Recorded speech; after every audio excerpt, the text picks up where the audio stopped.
Cold open. Start with the moment the wife's new husband sees you in the hospital and screams. Pull back to hint at inheritance and crash, but don't explain fully yet. Leave the audience asking, why did he scream? What's their connection? Voiceover. I was still hooked up to machines, my ribs screaming with every breath, when the door swung open. My wife, or should I say my soon-to-be ex-wife, walked in. But she wasn't alone. Behind her stood a man I recognized instantly, and so did he. His eyes widened, his jaw dropped. Then, in front of the whole room, he shouted, "Oh my God, it's you!"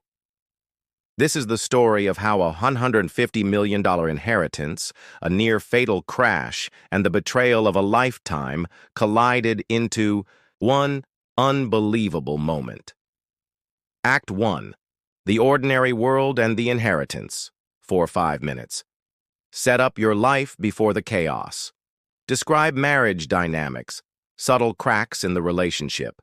Introduce the phone call from the lawyer. Build excitement over discovering $150 million fortune. Voiceover. Before all this, my life was fine, not great, not terrible. My wife, Marissa, and I had been married for 6 years. She liked control and image. Every dinner was Instagram perfect, every vacation strategically posed. Then one ordinary Tuesday morning, my phone rang. It was my family's lawyer, Richard. He never called unless it was serious. "I have news," he said. "Your great-uncle Bartholomew's estate. It's yours. All of it." I laughed. Uncle. Bart? The eccentric sweater-wearing recluse who once mailed me a birthday card with a lottery ticket taped inside? How much could he possibly have left behind? Richard cleared his throat. About $150 million. My coffee went cold in my hands. Act 2. The Crash, 4 to 5 minutes. Describe the drive home, the mood, thoughts racing. Detail the accident vividly. Hospital arrival, injuries, and first few lonely nights. Voiceover. I was halfway home, rehearsing how I'd break the news to Marissa. Maybe we'd travel the world. Maybe finally buy that beach house she kept talking about. I never saw the Amazon truck blow through the red light. The impact was like being punched by a freight train. My car spun, metal screamed, and when it stopped, so did my world. In the hospital, they told me I had 3 broken ribs, a concussion, and more bruises than I could count. I thought Marissa would rush to my side. Instead, nothing. Act 3. The Betrayal. 6 to 7 minutes. Detail the days in the hospital without visits. The painful phone call where she calls you a loser. Emotional. Reaction, internal monologue, regret.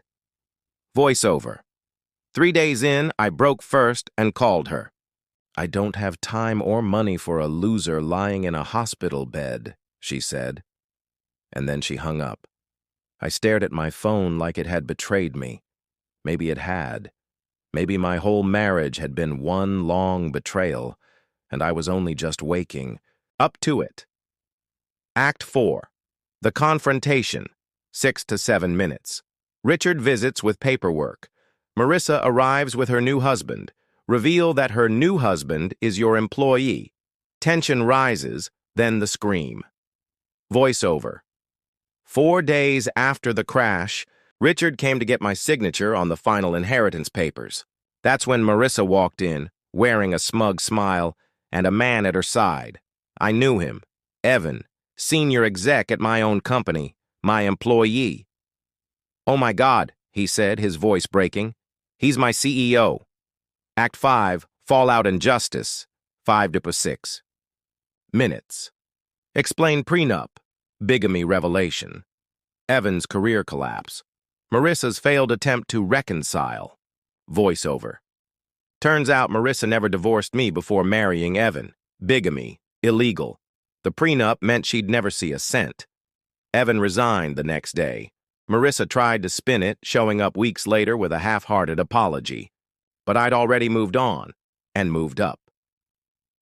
Act 6. The New Life, 3 to 4 minutes. Investments, helping employees, giving back.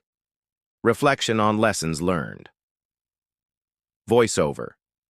I gave $10 million in bonuses to my staff. Funded startups, donated to shelters, I built the life I wanted, no one else's checklist, and I realized the real fortune wasn't the $150 million, it was the freedom to walk away from people who never deserved me. Closing, hook, moral. 1 minute end with callback to the Scream moment. Wrap with moral. Voiceover. That scream in the hospital room wasn't fear, it was recognition. He realized in that moment that the man he thought was broken was the one holding all the cards. And sometimes, the sweetest revenge is living so well, your enemies can't stand the sight of you.